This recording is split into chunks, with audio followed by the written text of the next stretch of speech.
ایک پرسکون اور بارش بھری شام میں فاطمہ ونڈو کے پاس بیٹھی ہوئی تھی۔ بارش کے قطرے جب شیشے سے ٹکرا رہے تھے، ان سے پیدا ہونے والی موسیقی اس کے کانوں میں گونج رہی تھی، اور فاطمہ کے خیالات اللہ کی طرف مائل ہو گئے۔ وہ اکثر اللہ کے بارے میں سوچا کرتی تھی۔ اس کی ٹیچر نے اسے بتایا تھا کہ اللہ نے سب کو پیدا کیا ہے، سب سے چھوٹی چیونٹی سے لے کر سب سے بڑے ہاتھی تک، تیز رفتار چیتے سے لے کر آہستہ چلنے والے کچھوے تک۔ اب جب وہ بارش کو دیکھ رہی تھی، اس کا دل حیرت سے بھر گیا۔ اس نے ان ستاروں کے بارے میں سوچا جو رات کو آسمان میں ہیرے کی طرح چمکتے ہیں، اور درختوں کے بارے میں جو لمبے اور مضبوط تھے اور گرمیوں کے دنوں میں سایہ فراہم کرتے تھے۔ وہ جانتی تھی کہ اس کا جواب کس کے پاس ہے۔ اس کے چہرے پر ایک مسکراہٹ آئی اور وہ بھاگتی ہوئی اپنی امی کے پاس گئی۔ امی امی، فاطمہ نے پکارا۔ اس کی آواز میں تجسس تھا۔ جی میری پیاری، اس کی امی نے جواب دیا۔ محبت بھری مسکراہٹ کے ساتھ فاطمہ کو دیکھا۔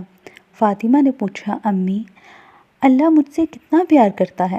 اوہ میری جان، میری پیاری بیٹی، اس کی امی نے نرمی اور محبت بھرے لہجے میں کہا۔ اللہ تم سے بہت محبت کرتا ہے۔ وہ تم سے آسمان کے اربوں ستاروں سے زیادہ محبت کرتا ہے، سمندر میں تیرنے والی مچھلیوں سے زیادہ محبت کرتا ہے، وہ ان بے شمار بارش کے قطروں سے زیادہ محبت کرتا ہے۔ فاطمہ کی آنکھیں حیرت سے کھلی کی کھلی رہ گئیں۔ ان سب سے زیادہ؟ اس نے دھیمی آواز میں کہا۔ جی ہاں، ان سب سے زیادہ۔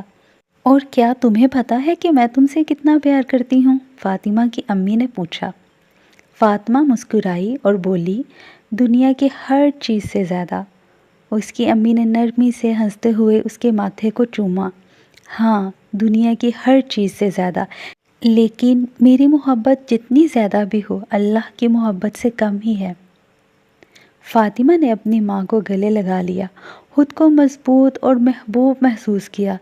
امی، مجھے اللہ سے بہت بہت محبت ہے۔ میں اللہ کے بارے میں جاننا چاہتی ہوں، اس نے اپنی امی سے کہا۔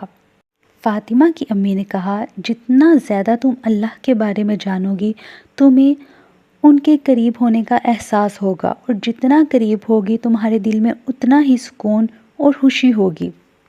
اس رات جب فاطمہ اپنے بستر پر لیٹی تو اس نے ایک خاموش دعا کی، اللہ کا شکر ادا کیا۔ پھر فاطمہ نیند کی آغوش میں چلی گئی۔ اس کے دل میں محبت، سکون اور اللہ کی بے حد رحمت کا خیال تھا۔